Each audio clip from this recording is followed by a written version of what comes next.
are going to hear from people who are at work on voting rights, and we are going to hear from them what they are doing and where they are succeeding, so that we can see what we might do ourselves separately and in support of the kind of work that they do. This is a working session, and I really look forward to hearing from everyone. Our esteemed Estelle Gamble, who is Estelle. I'm thinking Estelle V. Gamble. I'm thinking Estelle V. Gamble. Oh my God. Secretary, yes, yes. Sorry, Eighth Amendment case, just weird. You can cut that out. No editing. We've only known each other for 15 years. Right. Just that I'm teaching you. So anyway, Estelle Rogers is going to, our esteemed section delegate, to the House of Representatives from this section, and chair of the election law, Standing Committee on Elections. Will be our moderator and introduce our esteemed speakers, and then we will open it up to individual working group discussions that I hope where each of the speakers will join a table, and otherwise we will have a leader from each table take some notes. And what we will do is try and answer some of the questions that are on your agenda sheet, if you can get to them. All right. Thank you, and I will turn it over to Estelle. Thank you, Wendy. I want to start by reminding everyone that the ABA is a nonpartisan organization, and so there are certain things you can't say. Let's put it that way, but you can utter statements of fact. For example, the Secretary of State, formerly Secretary of State of this state, had a most extraordinary conflict of interest in remaining Secretary of State when he was running for the governorship. Probably the most flagrant conflict of interest other than the President of the United States. Yep. Georgia, for some time, has been, at least in my mind, ground zero for voting rights issues. Prior to the Secretary of State issue, which was very high profile, it had several lower profile distinctions. It was one of the first states to have a really egregious voter ID requirement some years ago. And it also has had many, many obstacles to voter registration, some of which I actually worked on many years ago. We have with us 5 panelists who actually do the work in Georgia. I'm going to introduce each of them when they are ready to speak, mostly by saying name and organization. You have fuller bios here, but suffice it to say that everybody here is working hard at strategizing and at organizing around voting rights issues in one capacity or another. So they're going to speak about what they are doing, their organization's doing, and also what obstacles and issues they see coming down the pike, in addition to what's already at the pike.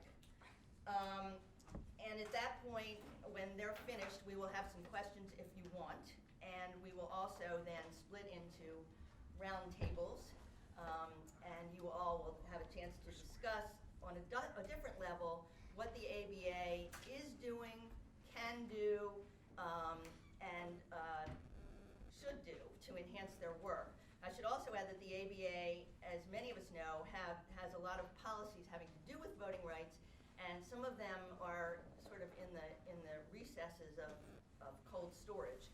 And we ought to figure out what we need to do to actualize those policies that we already have and what we need to change. So I will start with Andrea Young, who is next to me, and who is the head of the ACLU of Georgia, executive director of the ACLU of Georgia, and she's going to talk about what she and her organization are doing. Great. Well, I always feel like I wear 2 hats with out-of-town groups. So I'll also welcome you to Atlanta, where my dad was the mayor, and we have spent, my family, I feel like has spent a lot of time making this a city that people would actually want to come to, and where this could be a legal gathering. and not something that violates Jim Crow as it did when I was a kid in Georgia. So welcome to Atlanta, and I hope you're receiving good hospitality here. We also are very much ground zero for voter suppression. Everything in the voter suppression toolkit is in use in Georgia by some person in authority or even not in authority to interfere with access to the ballot. So, you know, we're all happy to be here together. We work together, you know, relentlessly on these topics. And so there may be a little redundancy, but everybody has a different lens and a different sort of time in grade. I've been in and out. Actually, I first heard about the ACLU when Lachlan McDonald, who was the voting, the voting rights guru, challenged redistricting. My dad was elected, had the Democratic nomination for Congress representing the 5th District. He didn't win the general election, and so the intervening redistricting period, they drew him out of the district where he had won the nomination and come very close. And it was the ACLU using pre-clearance that was able to undo that and redraw the district lines. And now John Lewis represents that district, and I think both of them have done a pretty good job representing America. But that's the kind of specificity and deliberateness and targeted nature of voter suppression in Georgia. It's very deliberate, it is persistent, it is relentless, it is creative, and every time we come up with something, they find another way around it. There is no hesitancy to violate norms. You know, as you see with the Secretary of State presiding, and he was sued multiple times by us, by Lawyers Committee, by any number of other organizations during that election. We won every single time. But the value of the Voting Rights Act and pre-clearance and so forth is that it has such the resources necessary are so much less. And so we are small, under-resourced organizations that do a phenomenal job fighting on this issue. So the ACLU, our thing, who's a citizen, who's entitled to vote, voting should be easy, it should be everybody, it should be equal. And none of that is true right now in Georgia, despite, although it's getting better. We are, and I also feel we're always fighting this presumption of who is an appropriate voter. And so the assumption still in Georgia of who is appropriate voter is a white male with property. All the rest of us, have to constantly prove that we should be voting. It's sort of like, why are you voting?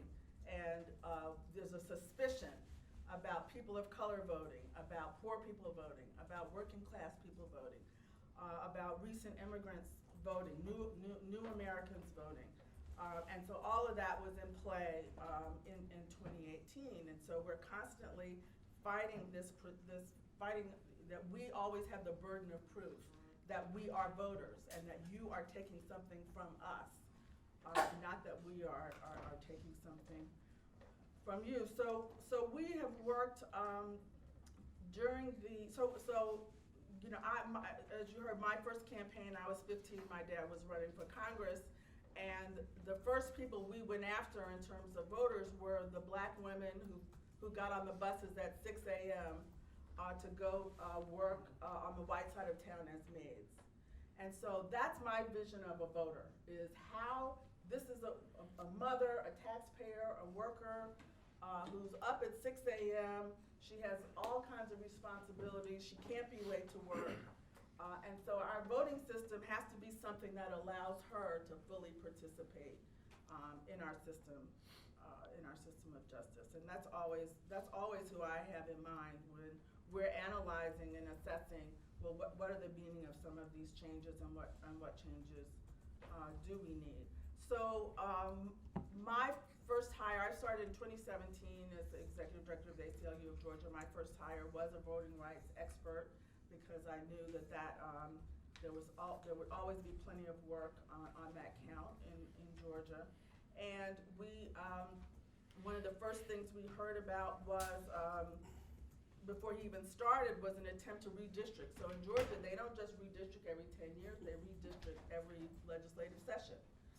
Because someone decides there are too many black people in their district and that's undermining their ability to win, and so they cut a deal and they pack black voters into the nearest black district in exchange, or they sort of divide them up among the surrounding districts so they don't have too much impact. So working together, that was one of the first encounters that we had. So redistricting is a constant struggle in the state of Georgia, and they're constantly moving the lines to disenfranchise African American voters in particular, and now also Latino and New American voters. We also faced a purge. We got a letter they purged about 160,000. This was just one of the more recent ones.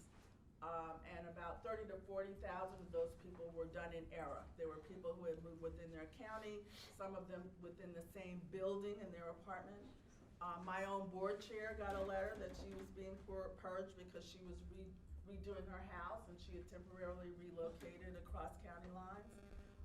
And so this is the kind of thing that had been going on for the entire really since Karen Hampton. Just constant, we're just cleaning up the rolls.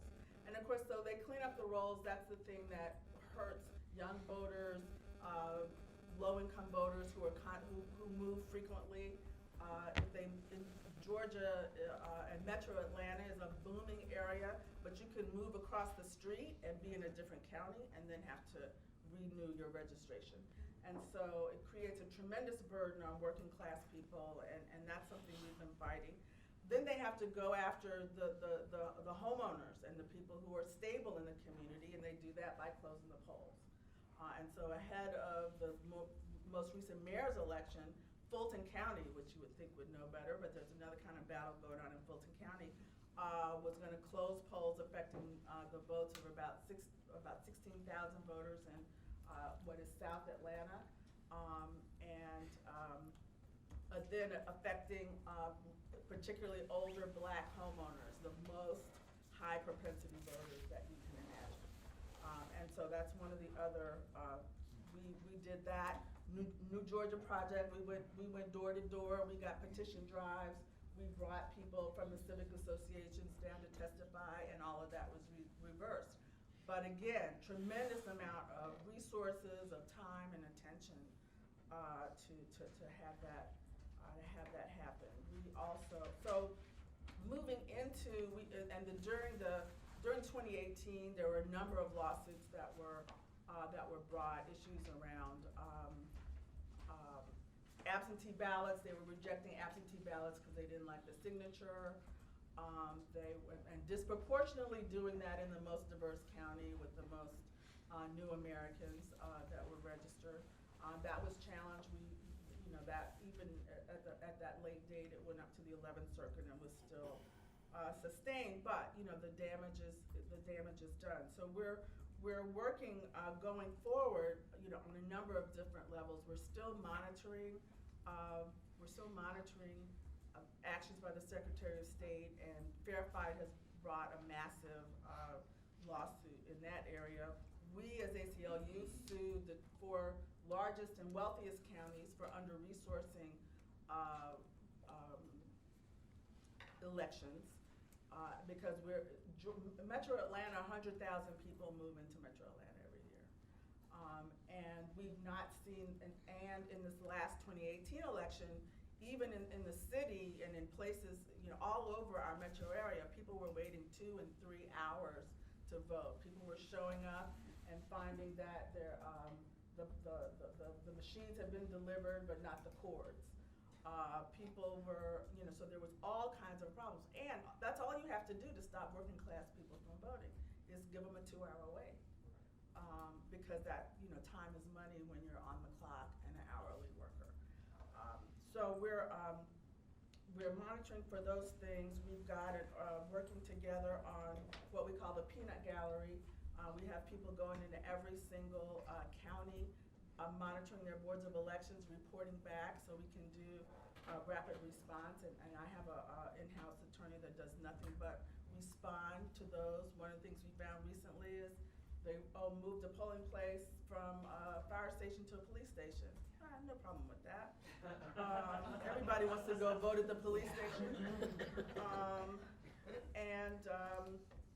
We are monitoring those. We're trying to get ahead and cure as many problems in advance. We've started doing check your registration. So, and coming up with strategies in every public arena. You can go on the app on the Secretary of State's website and check your registration, so we can try to cure as many problems as people have, ahead of time.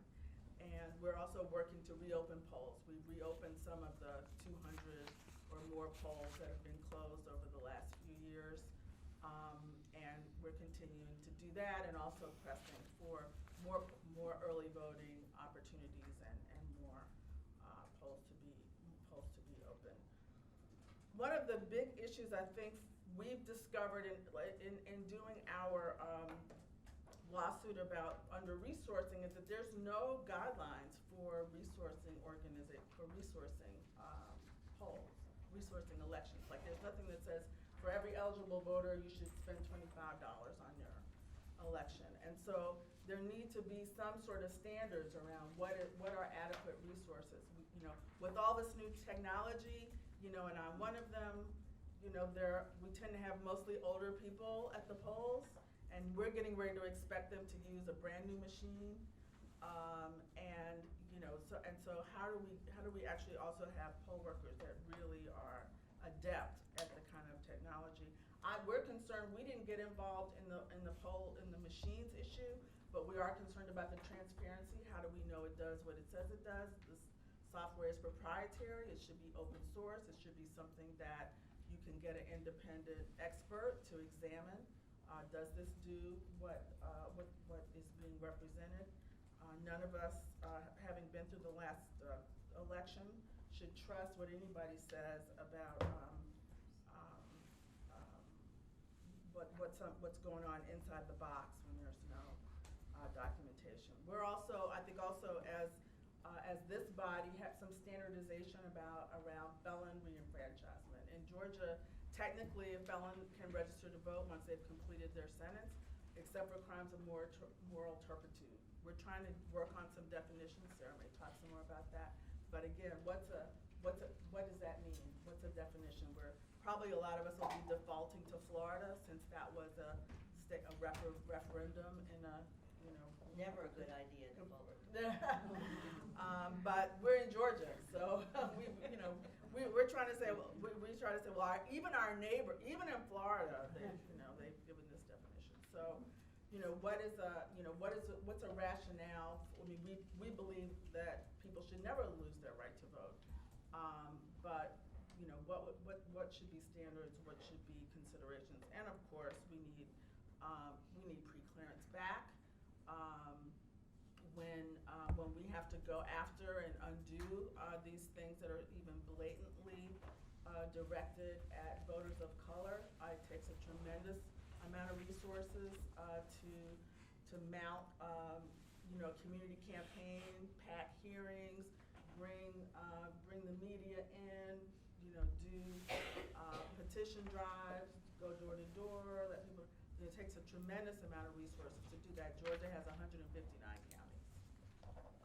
And so we have to monitor access to the ballot in all of those counties. And in the absence of pre-clearance, it's just a tremendous burden on communities trying to protect their access to the ballot. Okay. Thanks to Andrea. That's actually a very fitting beginning, because as the ACLU often does, gives a sweeping view of the problem and pinpoints a lot of different issues that the rest of us, I hope, will address. Harvey Soto is the policy analyst and program coordinator for civic participation at the Georgia Association of Latino Elected Officials. We're all, I think, familiar with NALEO. This is the Georgia version. And we're here, pleased to hear from Harvey on what they're doing. Yeah, just to start off, Galeo is an independent organization. We do work with NALEO, but we're not affiliated officially as one of the chapters. And we've been doing this type of work since 2003 with the Latinx and Latino community. I mean, just to get straight into it, what Galeo is doing right now with voting rights, especially like Andrea had mentioned and really gave a wonderful overview of what all of us kind of do, is we work in Latino communities, like very centric Latino electorates. This is Gwinnett County, and now we have a large population growing in Cobb County as well. If you guys know anything about the history of Cobb County, it used to be called the Great White North. And it's now very diverse and has a lot of people of color moving to the area, and it's changing everything politically there as well. And then now Gwinnett is considered one of the most diverse counties in the southeast, and yet, as Andrea was reading, again, we had very gross issues with voting participation, problems at the polls, problems with get on the rolls as new Americans that just sworn in at their citizenship ceremony. And so we have a lot to do on the ground, right? And the first thing that we always try to do is try to address the issue, like with Peanut Gallery, election board monitoring. Galeo is usually involved with Gwinnett and Hall County, and we're very thankful to work with Helen as well, who has a very larger geographic outreach. And also, if I ever have a question about voting rights, I can always kind of call her or Sean Young of the ACLU and say, hey, what does this actually mean? Because I don't read legalese I'm not an attorney, so please explain this to me. We're very thankful for that. And it's so important to do that because if you're not in the room, and I've seen it happen where I decide not to show up one day, I'm like, okay, I think we can send one of the volunteers, I'm there. I get a call the next day, they're like, did you hear they're trying to purge 20,000 people? And I'm like, excuse me? And right, so having to literally be on the ground all the time is how they get you. They try to tire you out. Oh, you're too busy, they're not gonna show up at this one meeting on a Tuesday at 6 o'clock at night when most people are trying to get things ready at the house, and they just try to run things by you. So that is very important, and it's very important to do it also in rural communities. Helen and everyone else, we saw what happened in Randolph County, if you guys heard the news, where they closed the majority of polling sites in Black communities in this one county alone. And if it wasn't for the fact that some people were monitoring the election board and this decision, we would have never known, and countless of thousands of Black voters would have been negatively affected, right? They would have to drive over, was it 30 minutes to get to the closest polling location, and longer than that. So you will talk more about that.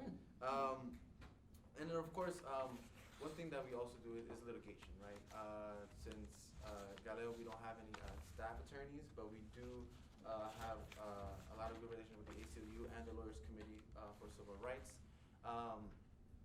And what we've done is we've had to, unfortunately, sue these counties and the Secretary of State numerous times to try to make sure that we have the rights in place that is deserving to our community.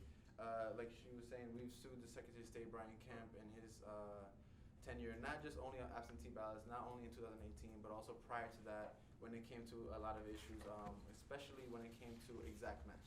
So what exact match is essentially if the voter registration information that's given by the voter at the time of registering is not exactly the same as the information they have through DDS or sometimes through Social Security, which we all know the federal government does not have their stuff ready to go. If it's not exactly the same, if there's an extra hyphen, if there's a Latina or a Latino who has an extra last name, or S is put in place of a Z, something like that, this person would not be allowed to register to vote. And what we've seen is this is actually affecting Black and Latino voters specifically. This was targeted towards them. We all know that Latinos have multiple last names. Most people here in the United States who, sometimes they don't know the culture and are reading these forms, are like, why does this person have a double, triple last name? What's going on? No, I'm just gonna put the first one on there, right? And this just becomes a backlog. And we've sued to have some type of relief through the courts, and we got to the point where these people were only put on an inactive list, and they were able to solve it at the time of voting at their polling precinct. But then we come to the issue of now the deputy registrars at the polling locations do not know this information. They're not up to date and not trained properly to know that if a new American voter is in an inactive list with a flag on their name, they don't have to go 30 minutes down the highway to go to the election board office and then drive back to the polling location with an affidavit or with a form saying like, yes, I am now a registered voter, you have to put me in the list. This is something that really affects people of color who are working class, who don't have 3 hours in a day to drive back and forth. And if you've ever driven in Gwinnett County, the traffic is awful. And sometimes that 30-minute trip that I had to do one time, because I had an issue like that as a voter, turned into a 2-hour trip. Just driving, not even waiting in line to vote, just driving 2 hours, right? I was a college student at the wonderful University of Georgia, so I was able to take 2 hours off. But these are the issues that just keep coming up. And then of course another type of litigation that we see is redistricting. The 2020 census is around the corner, and we're also going to see redistricting happen again in 2021. And Galileo itself, we actually teamed up and had a multiracial lawsuit against Gwinnett County for the way that they redistricted their county commissioners. And they fought us tooth and nail on this for over 6 years, right? And the reason why is because they knew that they can try to get away with it, and pre-clearance was gone, so they really had more of a legal way to justify what they were doing. And if you look at a map of Gwinnett County, you just follow the main highways. South part of Gwinnett is largely people of color, and the districts chopped it up in 4 pieces. So there was no district that could, in that time, elect a voter of color, a person of color, or really they could choose their candidate of choice, right? Thankfully now, because like Andrea was saying, 100,000 people are moving into the Metro Atlanta area every year. The demographics changed, and we got 2 people of color now at the county commissioners in Gwinnett County. So our lawsuit kind of had to get tossed, but at the same time, those 6 years really impacted what happened in Gwinnett County politically and also to our community. And also when it comes to funding, like these county commissioners, they set the budget for the elections office. And if they so choose, since they were all Republicans, that's what they were, they decided not to put the money into a growing population of Gwinnett County. And we saw that in the first week of early voting, with a county of almost over 1 million people and 500,000 voters, only had 1 polling location, early vote location open for the first 2 weeks of early voting. 1. At their main elections office in the middle of the county, nowhere near where the most of the population actually lives, the population density. I myself was in that line for 2.5 hours to vote on the first day. And it's just ridiculous, and it shouldn't be the case, right? And then the other topics that we do discuss a lot is language access. A lot of people understand that, yes, we have a lot of new Americans, and again, these are not just Latinos, these are people from the African diaspora, these are people from the Caribbean nations, these are people from all over, right? We've seen a lot that the Coalition People's Agenda, ourselves, and a lot of other partners, we literally register people right after nationalization ceremonies. They're waving their flags, the babies are smiling, they're taking a picture with their certificate, and we kind of annoy them and make sure that they register and take another 20 minutes out of the day, but we promise them that it's worth it, right? And even then, we still have issues of exact match going on. Like, we literally have a copy of the nationalization certificate included in the voter registration form, turn it in by hand, and we still have people coming up flagged as non-citizens. It's very, very difficult. And this is not like 1 case or 2 cases, these are thousands of cases that we see year in and year out, right? And also with the language access, Gwinnett County, by federal mandate, is now under Section 2 or 3 of the Voting Rights Act. And if you know a county or a political jurisdiction falls underneath this category, they have to offer all election materials in that language. So Gwinnett County now has Spanish language materials throughout. And it's so difficult because we had wanted to sue and we had wanted to really move forward with this since 2010, and they pushed us back saying the numbers weren't there. And they're like, oh, you have to sue us for it. Well, we were about to sue, and thankfully in 2016, after the general election, unfortunately, they decided to put this mandate onto Gwinnett County. And it's actually been a really tough uphill battle to get them to understand, like, well, okay, we hired 1 translator. Is this enough to translate all these documents? I'm like, no. You have hundreds of thousands of documents. You need to outsource this. You have 5 months until the next election. primary elections, 2018 or 2017 municipal elections, you need to get on this immediately. And having to be in that room and tell them that is quite ridiculous. And having to just sometimes threaten them with litigation, which we don't want to do. And that's when you guys would come into the room and help us out. And literally threaten them with litigation. You'd be like, look, we don't want to, but understand that this is an issue you guys have to resolve. And you know, sometimes that threat was just enough to get them a little kick to get that done. And of course, a lot of people don't know there's Section 4E of the Voting Rights Act as well. With Hurricane Maria that affected the island of Puerto Rico, we've seen an influx of Puerto Rican Latinos moving into the Metro Atlanta area and throughout Georgia.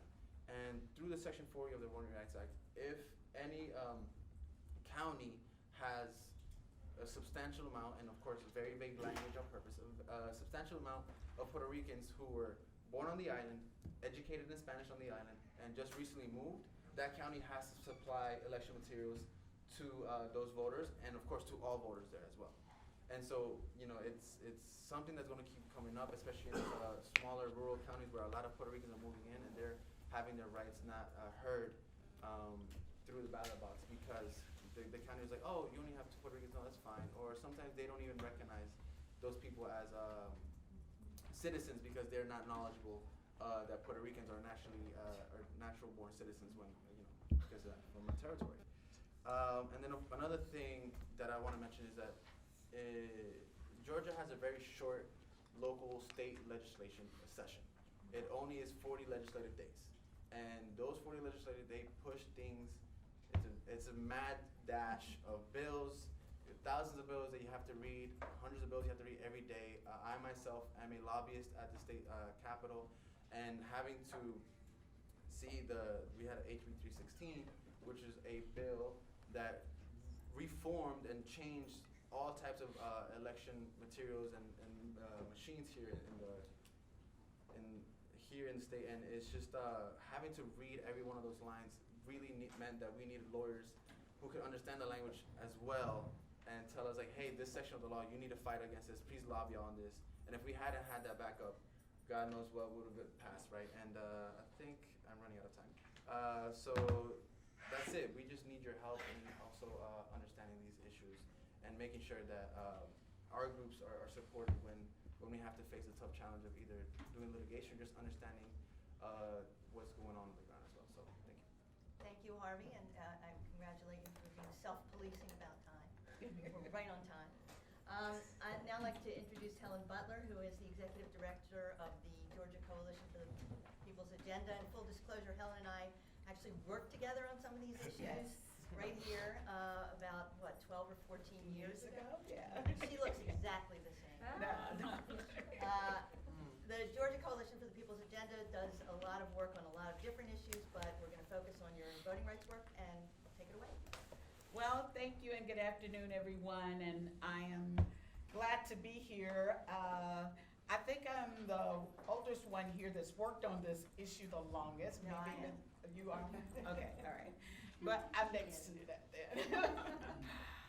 But I work for Dr. Joseph Lowry, who along with Andrea's dad and all, really were instrumental in getting the 1965 Voting Rights Act passed. So of course they don't allow us to do anything but protect that right to vote. And so in spite of being redundant, I think I'm gonna try to tell it this way. We have been the plaintiff in every lawsuit you can think of. With regards to voter suppression. It was first with the photo ID, it was for reduction in early voting days, it was for precinct consolidations, for polling location changes, moving a polling location out of a police department in Macon Fib. It was going to Hancock County, which is a 9% African American county where they were challenging voters based upon their residency. And they were only challenging the black voters in that county, even though, they were actually going and sending the police to tell them that they had to come and prove their residency.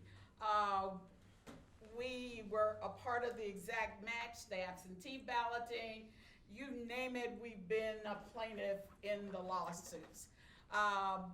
So we have also been from the forefront of trying to get things changed in the legislature. I think I worked with Estelle on when we talked about doing a Voting Rights Act for the state of Georgia, because that is really necessary. As Andrea had talked about earlier, we need the protections of having a Voting Rights Act so that when you make the changes to a voting law or policy or procedure, there's some oversight before it can be done. Because what it has done really, because since 2013, I know as a result of Shelby County, we immediately went into the mode of monitoring boards of elections, and trying to cover 159 counties is really almost impossible. So what we do is now I monitor not only going to the meetings, but we take a look at all of their board minutes to see what things are coming up that we can head off before they become problems. We've also introduced some legislation. Like I said, we've worked on, I have a Voting Rights Act already put together. Estelle helped me with that. And, but Shows you how long ago yes, it's been around. but I haven't introduced it because I know I got to get the right sponsors at the legislature to even get it passed. We're almost supermajority the other way with one party, so it would not be able to be passed. The other part of what we do a lot of with regards to voter suppression is we belong to the Lawyers Committee Election Protection Network. That means that we work with lawyers that help us on election day, and now we've started to do it as well for early voting, to actually go to polling locations where we know there have been problems, where we think there might be problems, and have our volunteers trained to actually assist voters. In other words, they can then go in with the voter if a voter needs assistance. If a voter comes out and has had problem before they leave the location, they can handle the problem there, and we work to resolve the issue to get the voter engaged and their vote to count there. So that's a large part of our activities that we are doing, as well as the election board monitoring. I have 5 offices across the state of Georgia, one in Metro Atlanta, one in Albany, Georgia, one in Savannah, one in Athens, and the newest one is in LaGrange, Georgia. And we strategically put those in place so that we can find out things that are happening, and so it would have to be like all of us went down to Randolph County to actually stop the closure from reducing their polling locations from 9 to 2 and impacting predominantly African American communities. We also look at Jeff Davis County that was refusing to open a polling location in a predominantly black area, where we were successful in doing that by just showing up at the Board of Election meeting, telling them that we could have voters. We got a petition drive for that to make sure that it got open. So those are some of the kinds of things that we've been working on. At-large voting is a big problem. We actually fought that in Fayette County. In fact, one of my sorority sisters, Pota Costin, was the first African-American commissioner to be elected in Fayette County. Because of at-large voting, we got it changed to district voting. And this cycle, we're facing cities that are now trying to go back from district voting to at-large voting. So those are some of the kind of things that are going on right now. The other part of what's going on is that voters are being challenged. We actually had in Hancock County,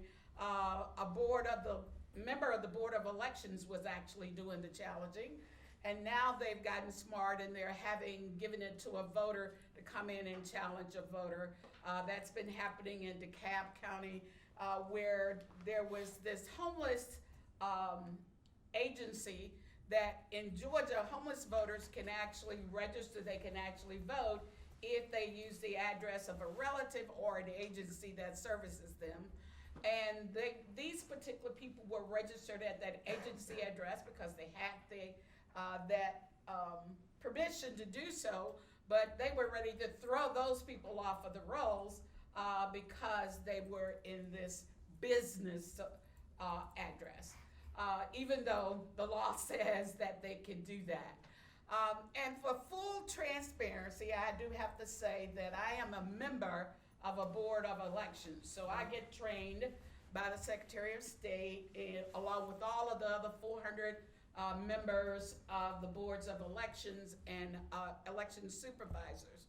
And I also get to see trends that they tell them to concentrate on. Last year, they were concentrating on precinct consolidation and polling location changes. This year, it seems to be how do we do it effectively challenging voters? What's the process? So we were trained on that. We're going to be trained again in December for 2020, so I would like to see what that's going to entail as well. So there are some things that are really going on. The new machines that are in place, we didn't, as Andrea said, we didn't take a stand on what kind of machine, but we did have standards that we wanted them to abide by, and we did present them. I do have to say that they adopted some of those standards that we asked for. We also are going to present auditing standards because that's coming up next. HB 316 basically says that there are no election results until there is an audit process that's completed. So we want to make sure there's an independent audit commission or conference or committee, whatever, to really do the audit. It shouldn't be the election officials auditing themselves. We want community advocates, social scientists to be a part of that to ensure that we actually have the right system in place with these new voting machines. So we will be delivering those standards to the state election board. They are now promulgating the rules for that audit process. So we'd ask you to help join in that in terms of what those standards should be like for the audit process.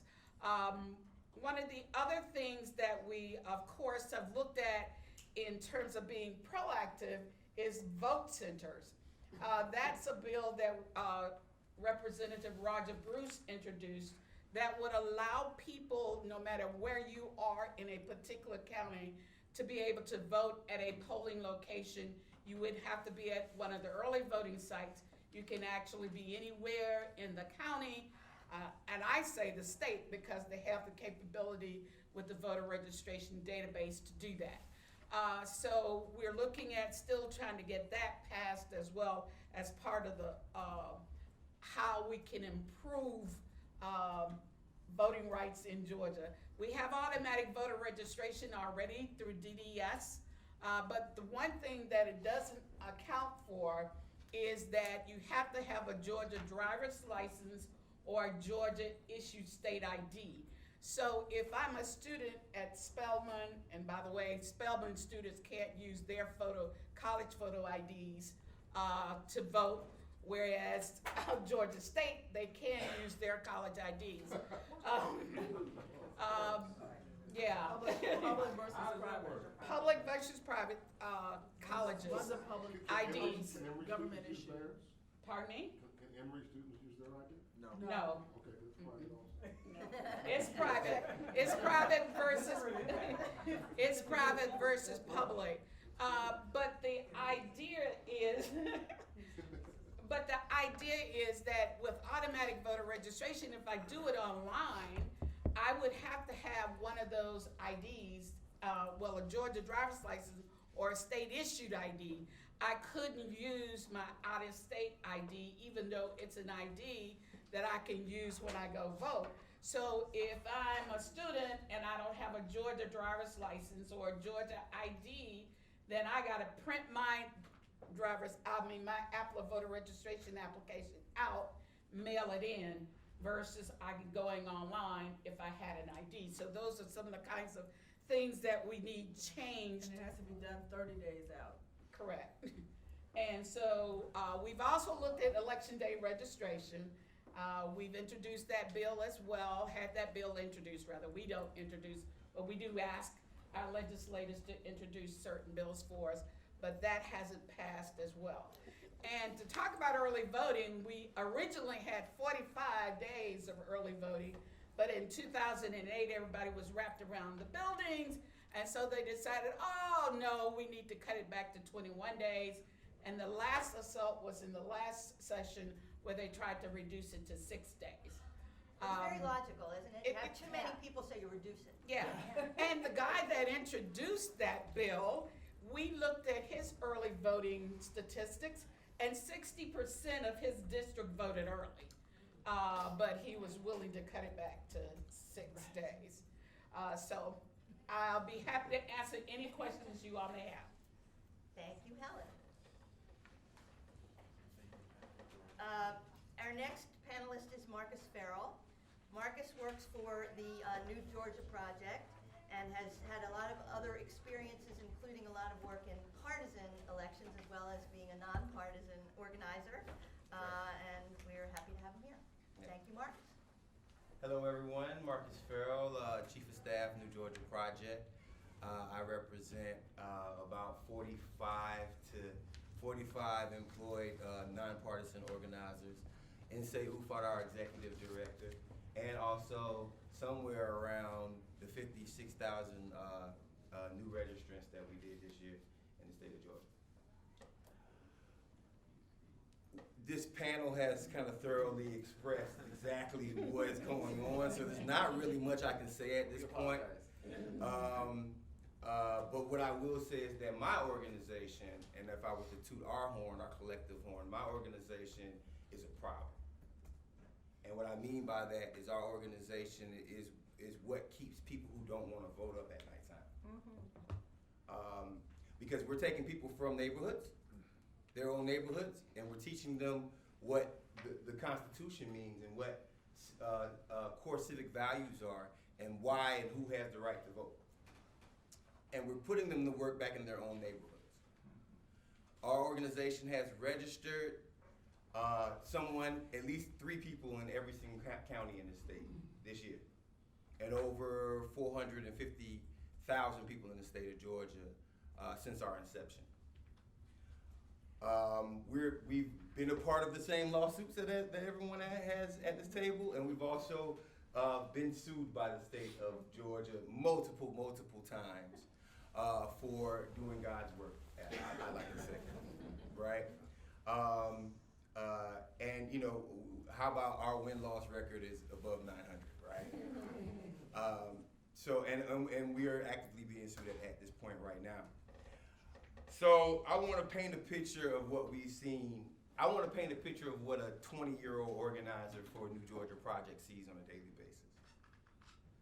So a 20-year-old organizer for New Georgia Project will get up, show up to the office around 10 o'clock, and start going canvassing, looking for people that aren't registered to vote.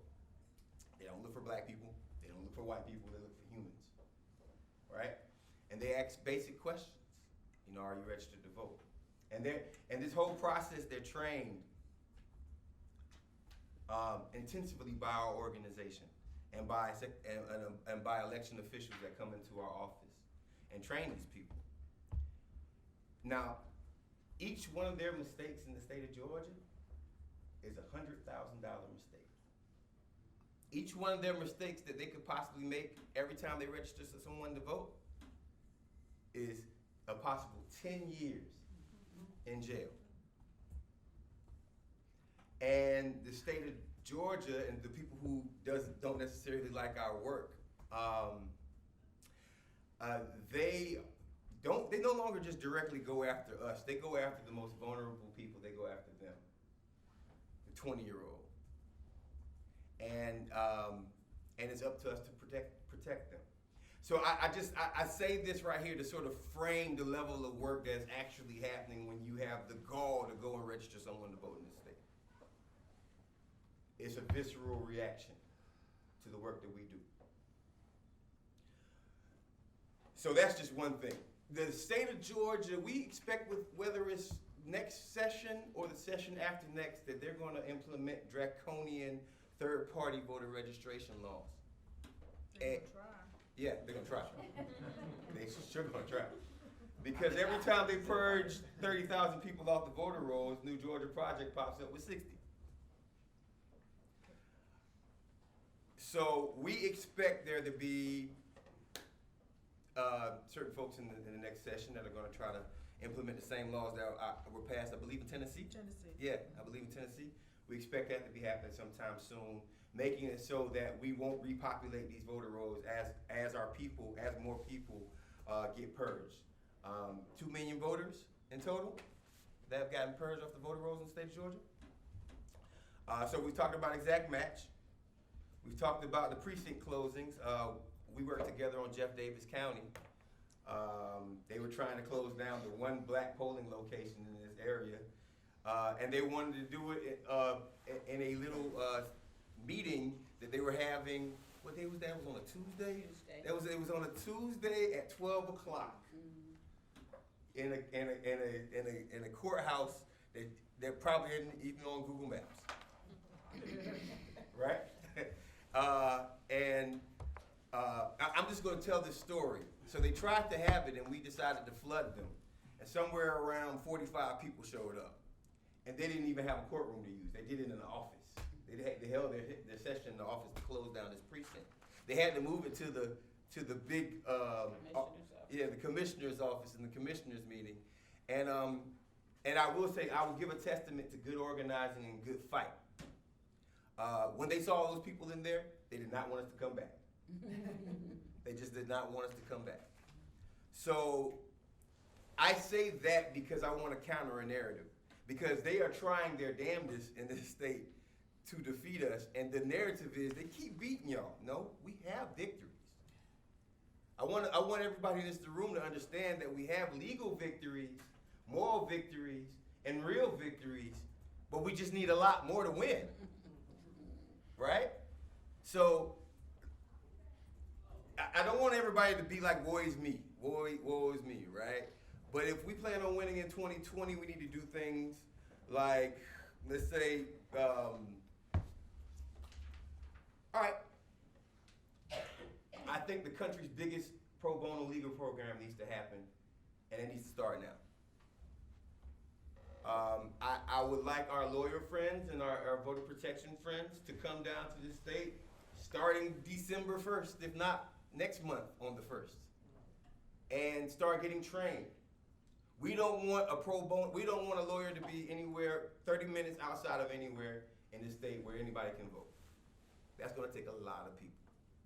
It's going to take a lot of logistics. It's going to take a lot of training.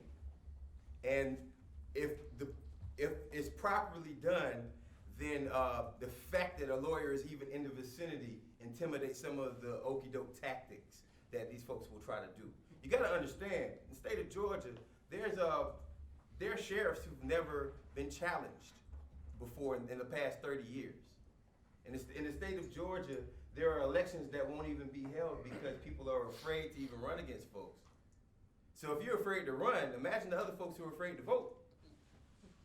Right? We need a robust election protection apparatus in this state. I'm gonna go with solutions. I'm just gonna skip down to solutions, right? We need a robust election protection apparatus, including the pro bono work, but also basic voter education about what your rights are when you go to the poll, right? What you need to look for and what you don't need to look for. If you see a sheriff's car or police car in front of the voting precinct, that's voter intimidation, right? We need to have citizens in each community that understand and have an apparatus of how to report these things. So we can get one of our pro bono lawyers to get there in an expedient fashion. We need to develop our own technology to counteract and to also advance past the draconian measures of voter suppression in this state. My organization has an app called the New Georgia Project app. If you live in the state of Georgia, please download it. What we use that application for is so that every single person in the state of Georgia can find out who's running, where their polling location is. By the time elections come, the next election season comes around, we're going to know how long that line is, right? And report any kind of instance of voter suppression that they see. We need more robust technology to actually counteract these actions.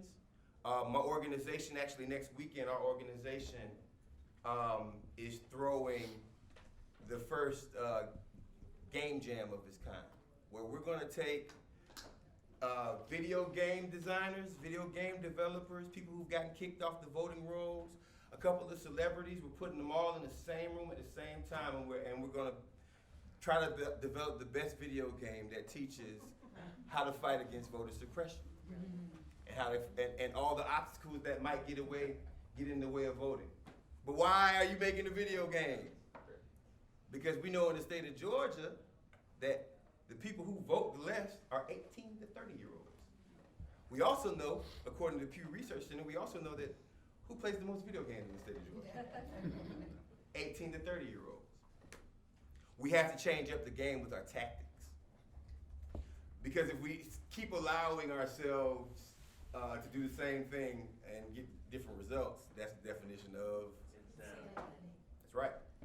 And we already have insane people that are trying to stop us from voting. So we don't necessarily need to repeat those tactics. We don't want lawmakers good lawmakers, and I'm not going to say good or bad because it's nonpartisan, but I'm just going to say we don't want friendly lawmakers. Say good or bad, you just can't name the party. Yeah, okay, there you go. We don't want good or bad lawmakers to learn the wrong lessons from 2018. Right? We are this close, folks, and the hit dog's gonna holler. Right? So if there is a grab bag of every single kind of version of anything that you could possibly do to stop someone from voting, it's happening in the next year. Because that's it.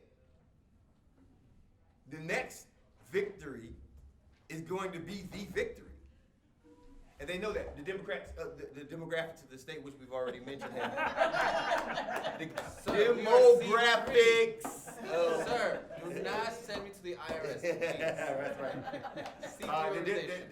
The demographics of the state of Georgia have already proven that whatever side that is against voter suppression is about to win in the next election. So we want to create some standardized curriculum that voters can have across the state, no matter what party, about their basic rights, right? New Georgia Project has done a very good job with our civic engagement schools that are nonpartisan. It's a beautiful thing to see African Americans, Latinx folks, and white Americans come in the same room and just understand the difference between the president and a judge. Because we are at the point right now in our society where our voters don't know the basics of civic engagement and civics, right? Well, okay. So New Georgia Project throws civic engagement schools across the state.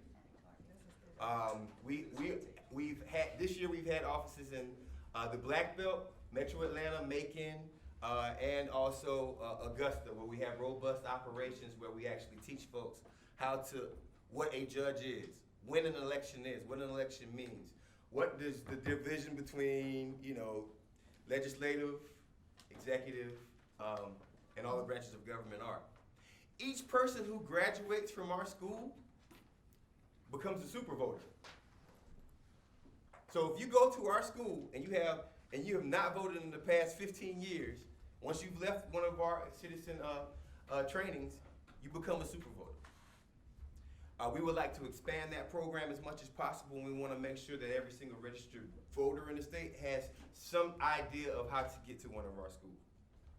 A couple of programs that we're doing in New Georgia Project, and then I'm done.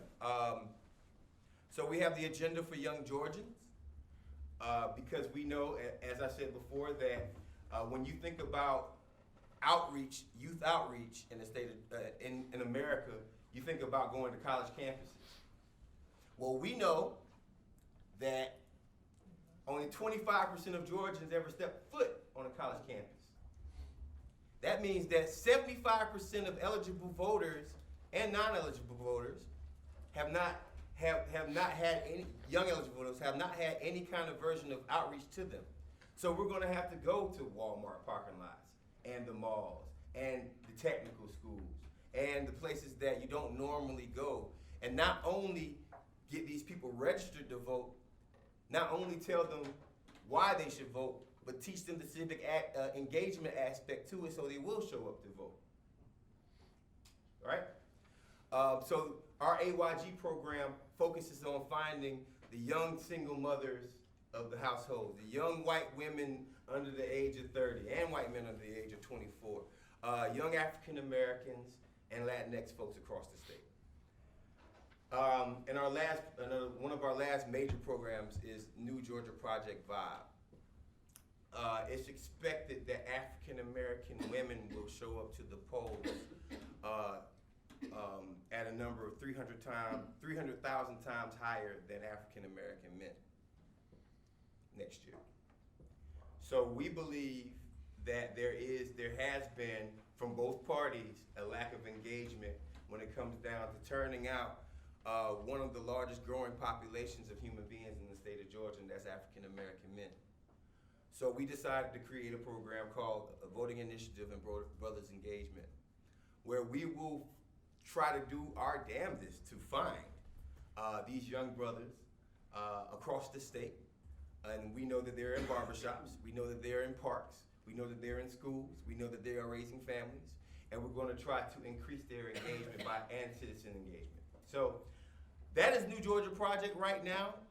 We will continue to register voters. We have lofty goals for next year on our voter registration program. We have lofty goals for trying to make sure that every vote is counted and every vote is protected in the state of Georgia. And we look forward to working with groups and people in this room. Thanks a lot. Thank you, Marcus. I guess you're doing a lot of work. You're busy. Our next panelist is Sara Totonchi, who is the Executive Director of the Southern Center for Human Rights. For those of you who remember vaguely the Southern Center for Human Rights, her predecessor, I think just one predecessor ago, was Steve Bright, who won the Thurgood Marshall Award. Am I right? Yep. I mean, I know I'm right about the Thurgood Marshall Award. Anyway, who was an extraordinary organizer and lawyer. Sara is now the Executive Director and has a long history of work at the center, at the Southern Center, and I'd like her to talk about what she's up to. Thank you. I feel moved to share with y'all a story about one of my sheroes as I start out, and her name is Olivia Pearson. Ms. Pearson has been a longtime city commissioner in the town of Douglas, Georgia, which is in Coffee County. She was the first black city commissioner elected, and I just said 16 years, and she just was out of office a couple of years ago. So not that long ago since the first city commissioner was elected. She's been very active. She is outspoken in her community. She raises a ruckus in city commission meetings. She is not very popular for what she does, but what she does is really righteous, and she speaks up for people who are vulnerable and people who have been mistreated. And she's been very involved in voting rights for many years. In 2012, she was a poll monitor, and there was a first-time voter who came in, a young woman, 21 years old, first-time voter. She had never used an electronic voting machine, which we have here in Georgia, and she asked one of the poll workers to help her. How do you work the machine? And the poll worker said, talk to her, referencing Ms. Pearson. And Ms. Pearson, from where she was standing, talked to the young woman through how to use the voting machine. That is it. She never touched her. She never touched the machine. She never told her how to vote. And lo and behold, a few months later, the prosecutor, the DA, charges her with voter fraud for her saying that she had inappropriately influenced this young voter. This went to trial. The criminal penalty for this charge is 10 years in prison, $100,000 in fines. Went to trial. Resulted in a mistrial. And then the DA re-indicted her. And it was at that point that the Southern Center got involved. represent her because she had no money to hire a lawyer at this point. And we just saw this as incredibly aggressive prosecution and intimidation, and really a stark reminder of the way that the criminal legal system is used as a tactic of intimidation against people of color and voters of color. And so we put on, I mean, it was full trial prep, and I can tell you that the morning of the trial, we were talking with Ms. Pearson, who had just spent the evening before sharing with her grandchildren that she may be going to prison. And working with her on that, like over coffee at McDonald's. And then the trial happened that day, and we were overjoyed when the jury acquitted her in 19 minutes. Okay? And one of the most moving things was the next morning at the same McDonald's, having that cup of coffee, she was then talking about going to law school. This is just one example of the way and the lengths to which the white power structure will go in our state to stop voters of color and to stop people who are trying to pave the way for more voters of color to participate. My office, the Southern Center for Human Rights, is a nonprofit based right here in Atlanta. For over 40 years, we've really struggled for equality, dignity, and justice in the criminal legal system. You all know this is a system that is frequently defined by the way it dehumanizes the people who come in contact with it. And it is with this lens that I come to you all today to talk about participation in the voting process of people who have had interaction with the criminal legal system. And to talk, of course, about the right to vote for people convicted of felonies. Our law currently says that no person who has been convicted of a felony involving moral turpitude may register, remain registered, or vote except upon completion of the sentence. So in America right now, there's an estimated 6.1 million people who are denied the ability to cast a ballot because of a criminal conviction. I want to tell you a little bit about Georgia, but just to back up a little bit to give you some context for where Georgia is when it comes to the criminal legal system. Nationwide, 1 in 32 individuals are under some form of correctional supervision. So that means in prison, in jail, on probation, or on parole. Here in Georgia, it's 1 in 13. So we're more than twice the rate. And that includes over 54,000 people in our state prisons and an extraordinary 404,000 people on probation. And I will just join my colleagues in welcoming you to Georgia by invoking my favorite sheriff's favorite quote, which is, "Welcome to Georgia, come on vacation, leave on probation." And so keep that in mind as you choose to use Lyfts and Ubers if you're going out tonight. So our system, it has completely, it involves so much of our community. In 2016, nearly 250,000 people here in Georgia were barred from voting due to a felony conviction, and approximately 58% of those who were disqualified or black. And 3% of our total voting population is disqualified because of a felony sentence. In the last decade, we've removed more people from the voter list due to a felony conviction than any other state in the country. So, as Andrea mentioned, there is an effort here. Shockingly, there is a bipartisan study committee looking at this issue of felon disenfranchisement, re-enfranchisement here in Georgia. And it's had 2 meetings so far. There's another meeting coming up. But we've been really agitating there for them to take a look at some of the problems that we see there. Now, this issue of moral turpitude, I'm sure it's something you all are familiar with. But just in case, just a little bit of background. But it was historically used as a standard by judges, in the early 19th century. And what it meant then was so different than what it means now. For men, it meant things like oath breaking and disloyalty, but not violence. And for women, it meant sexual impurity, which is just ridiculous. But there are so many problems with this. But one of the big problems is that it has very racist motivations. The first time we see moral turpitude kind of show up is certainly in Georgia and around the country, is in 1877, which many believe was a response to the passage of the 15th Amendment the year before. Which of course was the grant of suffrage to black men. And in fact, at that time, many southern states actually rewrote their constitution to intentionally exclude black voters. There's no explicit mention in Georgia's history that say that, but in Alabama there is. And I'll just share this with you because it's exactly what you would expect it to be. It's the president of the Alabama Constitutional Convention said that they were doing this around moral turpitude. The purpose of it was to establish white supremacy within the limits imposed by the 13th, 14th, and 15th Amendments. So make no mistake, this is very much by design. The other problem with moral turpitude is that it is totally vague. We don't know what it means. There's no definition of it. The AG here said that all felonies are crimes of moral turpitude because of the lack of the definitional clarity. Then why specify that? And then because of that vagueness, it really renders it meaningless because essentially the way it's interpreted is that all felonies bar you from this right.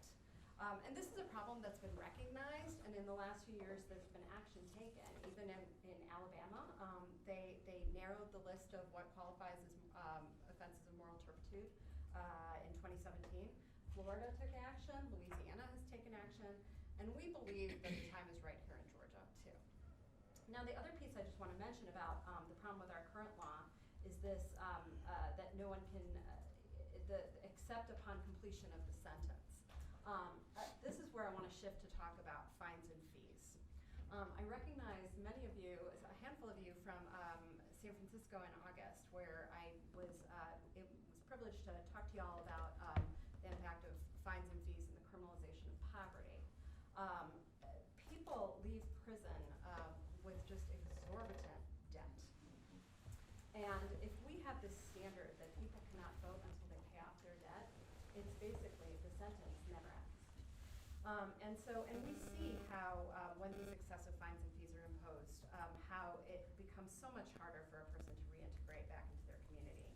And the kinds of things, the kinds of debt that people leave with is of course restitution, outstanding child support, probation fines, unpaid other fines and fees. And the thing we know about people, a lot of people who are involved in the criminal legal system is that they operate within scarce financial means. Here in Georgia, 80% of people accused of crimes qualify for public defenders. So prior to the conviction, they are coming from a financially disadvantageous place. And then following years of incarceration and the impact on the family of having a missing contributor, these individuals are far worse off. And and then factor on top of that, that having a criminal record reduces the chance for getting a job or getting a callback for a job by 50%. It makes it next to impossible for people coming out of prison to have the money to actually pay off these fines and fees. Another big problem is that there's so much lack of clarity around what are fines, what are fees, and how they impact a person's ability to vote. And to put that onus on a person who has had a felony conviction, who is facing a very serious sentence if they make a mistake about voting, or putting it on a poll worker who by no means has been educated about the right to vote for people with felony convictions. I mean, it's just absolutely, it's unworkable. One of the reasons we're really pushing for this change is not only because we believe that everyone should have the right to vote, but also because there is a body of evidence that show that participating in the democratic process actually has a great impact on reducing recidivism.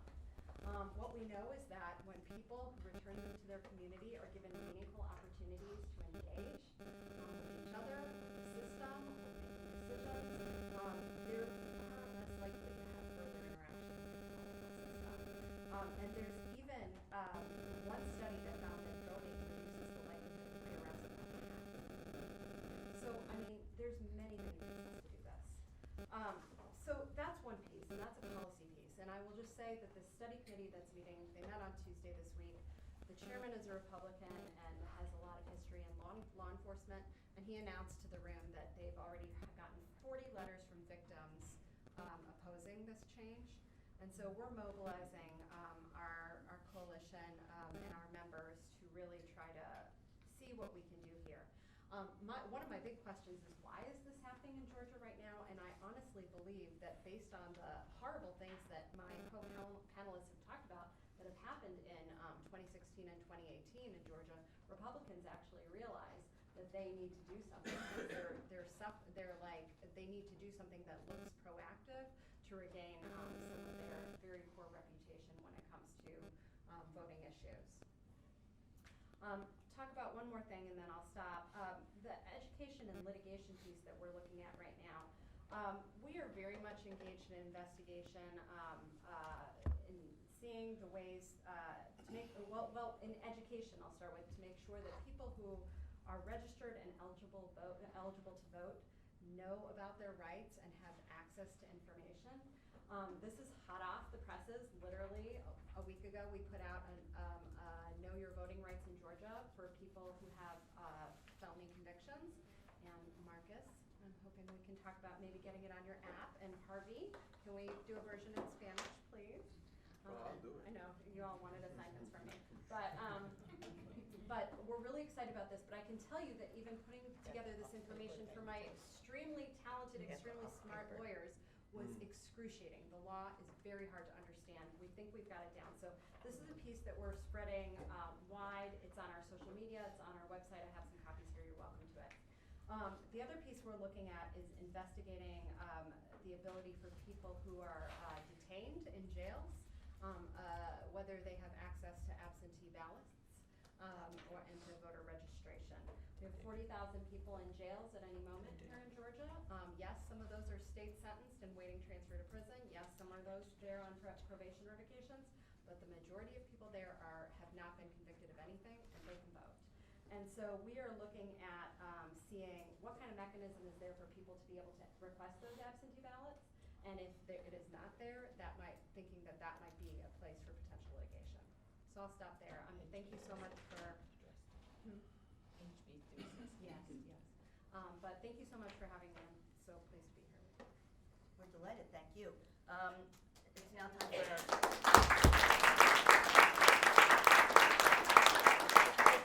for our question period, and other than the question that comes to my mind right away, which is, really? Does anybody have a more useful question? Jack. Following up on Marcus Ferrell's topic, has any effort been made to ask companies like Facebook, Instagram, Twitter, WhatsApp, maybe also a Google and Microsoft and an Apple to put out information about voting generally to their users? A nonpartisan, neutral, well-crafted website link? Facebook is crap. And I don't mean to say that they have something to prove. Right. Well, so they're in trouble right now, as you can see from what happened yesterday. Right now, the social media sort of giants, I think Twitter, because of the presence of Black Twitter, kind of naturally does sort of voter registration ideas and call outs. Facebook is a good platform also, but when it comes down to so they've been problematic. They intentionally not target Black areas with voter registration information, with election information, when somewhere around 40% of every African American in the country is on their platform. So there is efforts, but Facebook in general has to get their act together a little bit more before I can say I would trust a program of information going out. My question really is if there was a common, unimpeachable, to use a word, message or a software package or some way of communicating, because ABA members and lawyers and general counsel have influence. I could get someone in touch with the management of Twitter and a couple of other companies. And I'm only one person. I'm talking about using the ABA's resources via lawyers with a neutral message to get word out. Well, I think at the national level, I think there's a group of ACLU lawyers, community folks that are working, that are leadership conference, that are working together on this. They might have the resources to hammer out. But is this being something done? like My that. question is this being done already? Well, I know that the National Coalition on Black Civic Participation and the Black Women's Roundtable is interfacing with a representative of Twitter. She attends our meetings and is engaged in trying to do something from that. There was some reference to auditing election results, and I'm quite concerned about electronic voting and the potential for manipulating the data. Is auditing based primarily on having hard copy, writing backup, or are there ways to audit the actual electronic data to make sure it's not being manipulated? Well, right now the system, it does produce a paper ballot, but of course it has a barcode at the top of it. Now the vendor that was selected can do a ballot without the barcode because they were one of the vendors that were demonstrating prior to being selected. And I think the Secretary of State actually put the requirement that it has a barcode. So there are people that are working on that, and Judge Totenberg may make it happen as well from that perspective. But I do know the State Election Board is working on some kind of audit standards that will fit the current configuration of the machines, because they can't have an election result without an audit based on the current law. Paul? I just wanted to sort of follow up on the question of what we can do. I work at the Campaign Legal Center in DC and work with a lot of you on a lot of these things in Georgia. I know enough about what you have here, and you were right, you win most all these cases. But there's always, the question is, how can we help you actually do it? Is Marcus right that what we really need to do is get a person in every one of the 150 counties and ready to sue? Or what is it that a bunch of smart but not necessarily specialized lawyers could do to make the world work a little bit better in 2020 than it did in 2018, which was a real bad situation? That will definitely help for 2020 going forward, to have lawyers that will help us to cover all 159 counties. But I think a large part of it would be too is if we could get some sort of protection that they couldn't make changes to the law. Well, we had that. I know, but maybe looking at it from a state perspective or a municipality perspective or a county perspective. Yeah, and I think that the thing is the horizon. I mean, the 22 horizon is kind of, is short. I mean, and I think, the more people that we have to sort of help, because it does matter when an attorney can intervene, it changes the outcome. But I think, we do have to really look at the longer term horizon. And I didn't talk any, about redistricting. But I do, have some. We are also working on redistricting, and just the simple concept. I think one of the things as you all look at the dysfunction in Washington, what you're seeing is the dysfunction we live with all the time, and the violation of norms. And so here, redistricting is not transparent. So even, I know one of your flowers is about independent redistricting. We have a bill that would for a nonpartisan commission. It's not likely we will get that, but because of the possibility of having a divided legislature where one house is Republican and one house is Democratic, we might be able to get transparency, so that at least people know what's happening in the redistricting process, and having real strong standards about the importance of transparency and an opportunity for a whole variety of stakeholders to weigh in. You know, in Georgia, when there's a transparent process, we can actually get decent law. You know, they take a year, they do the study committee, they take it around the state, they get input from stakeholders. We did, you know, criminal justice reform that way with, you know, in a bipartisan way with the Republican governor, Republican House, Republican Senate. So if we have an opportunity for transparency and stakeholder input, you know, things are better. But right now, we don't, I mean, they can be in the boys' bathroom and draw these lines and come out and say, here it is, up or down. And that's pretty much what they do. And the meetings that they do it in are not conducive for the public to see them. The meetings are usually at 9 a.m. in the morning. 8 a.m., yeah. Some are during the middle of the day, so people can't really attend those. So we have to look at how do we do the makeup of election boards, how do we do the, make sure their meetings are open to the public at times that the public is available, that kind of thing, so. Juan? I want to follow up on that with Ms. Young. You mentioned in your opening remarks that redistricting can be done during each session. How is that even possible? How is that arbitrary? Well, it's power, you know, it's sort of what you see, you know, happening is that when all the power is in one party, there's no one I mean, we managed to stop them, but they introduced the chair of the redistricting committee, they introduced a bill that helps Bob, because too many black people have moved into his district. I mean, these are facts. And although Bob is not the person. And they put it on the floor, and they vote for it. I understand the Supreme Court, has upheld gerrymandering. However, is there any legal challenge to the idea that the timing of this is wrong?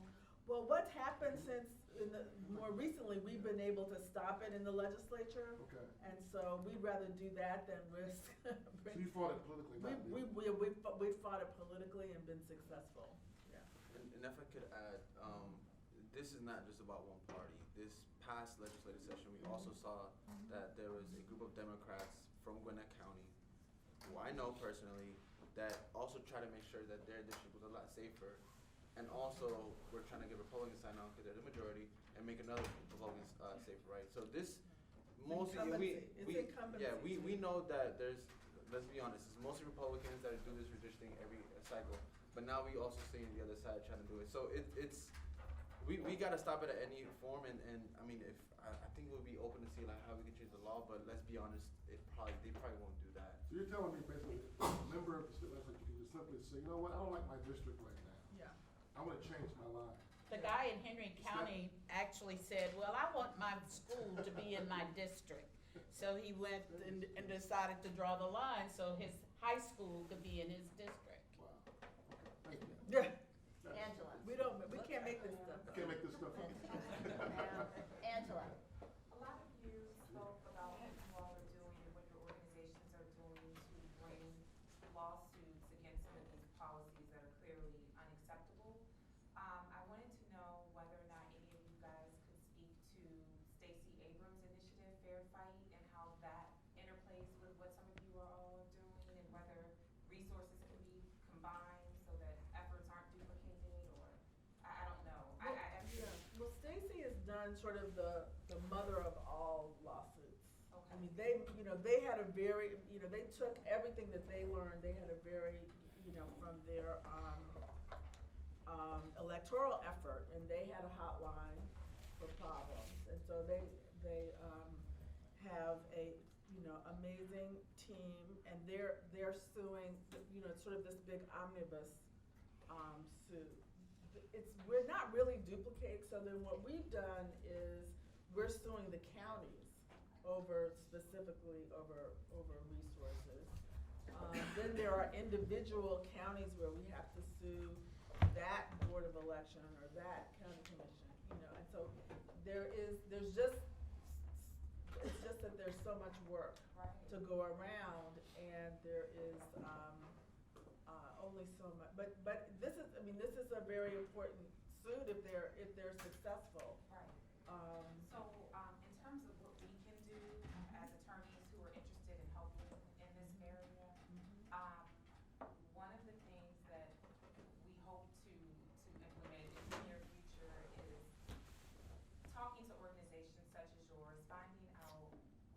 talking about pro bono attorneys and all of that. So finding out what type of training you all would need a pro bono attorney to have to be able to effectively assist you, and then kind of helping attorneys that are barred in different jurisdictions to be able to volunteer when you need it. Is that something that From our, you may be interested in, Yeah. or like, what are your thoughts on that? so from our 2018 efforts with Stacy, there's a couple of organizations, including our organization, that has some resources to actually train folks right already. All we need to do is have the people and set up the date, and then have like sort of the vehicle ready to go. But I would also be interested if people on this panel would like give us more, and we can work together to create some sort of vehicle to make that happen. Because that's one of the more important Because we things. can set up the training program. I mean, it is nonpartisan.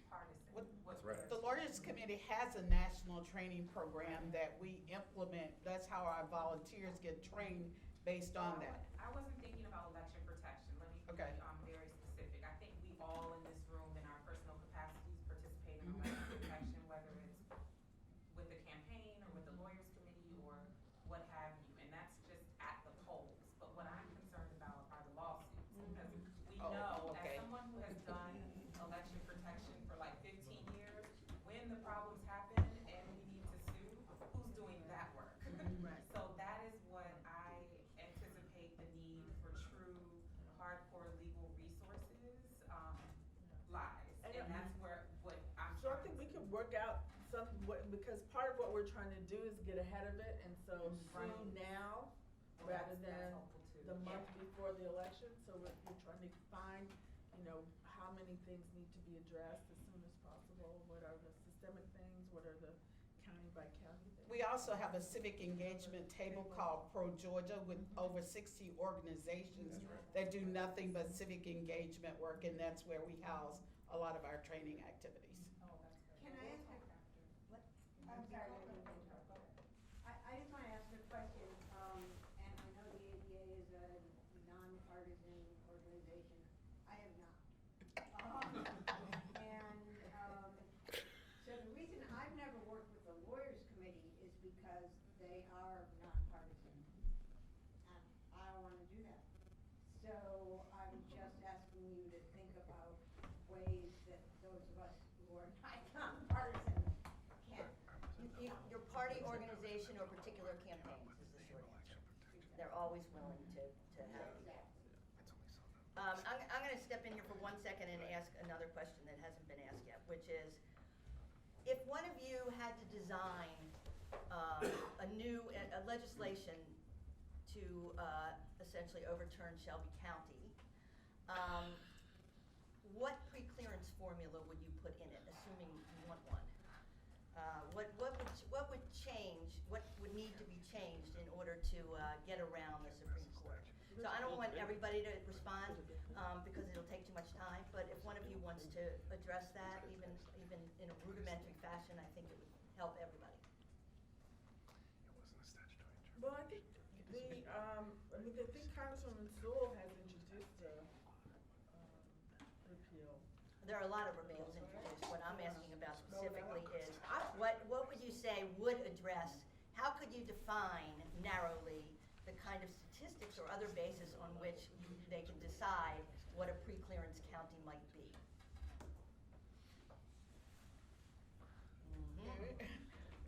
Well, That's the next panel.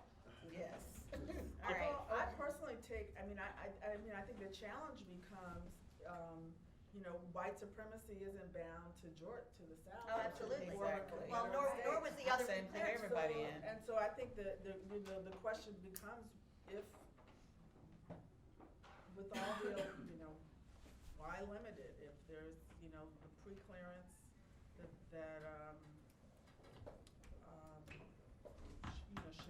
should expand to, and the formula should have to do with not any sort of pre-existing prejudice, because if black people weren't there, they didn't experience the prejudice. But when you move into an area like Hall County, wouldn't have had a history of oppressing Latinos, and they pretty much didn't let black people live there.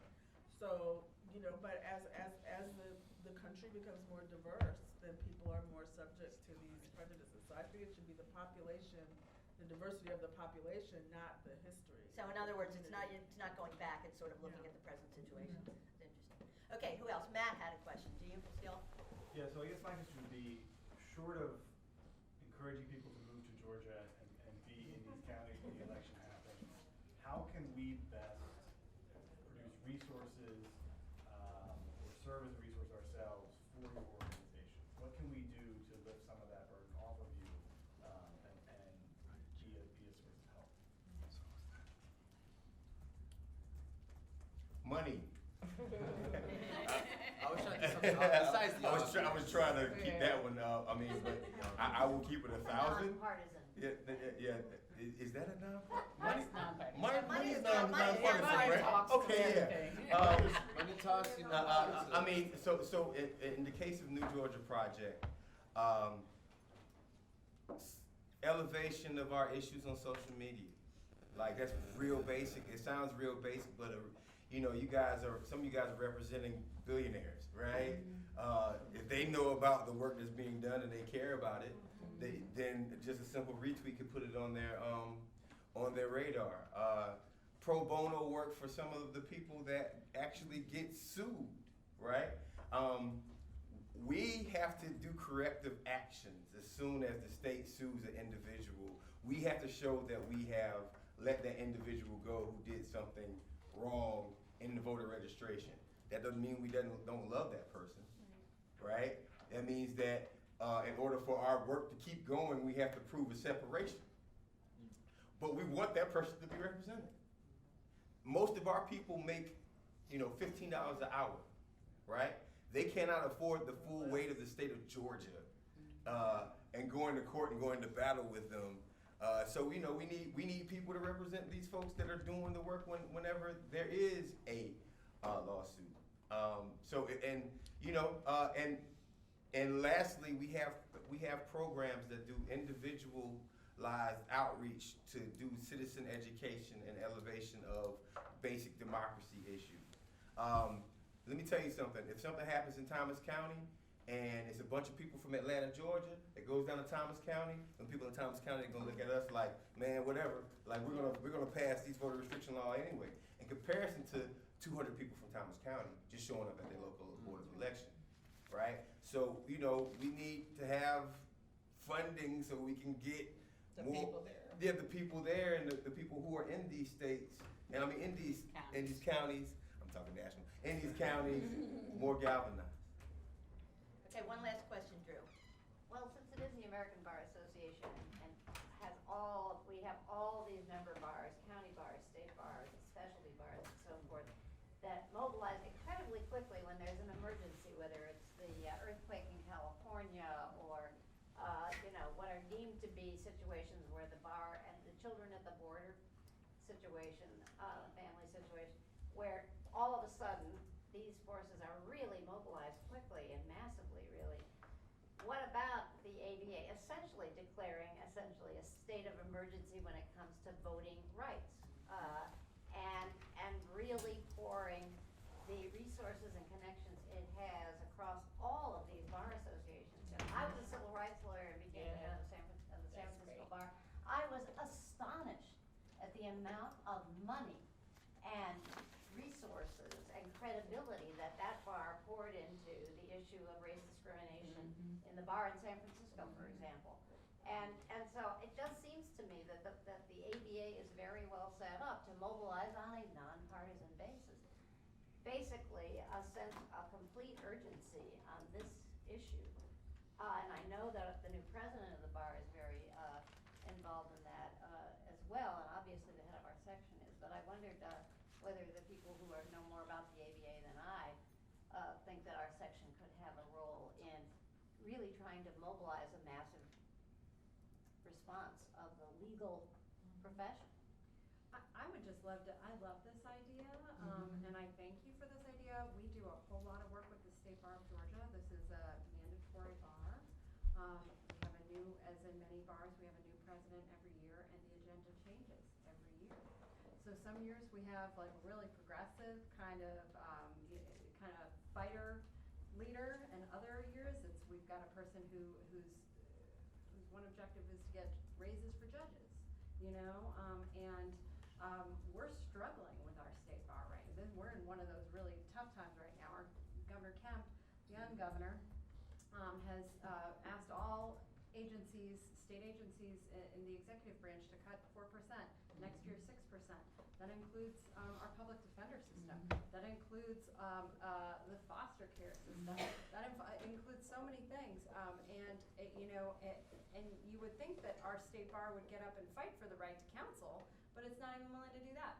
I just say that as an example of how hard it can be to get things done here, and how powerful the state bar of Georgia is politically.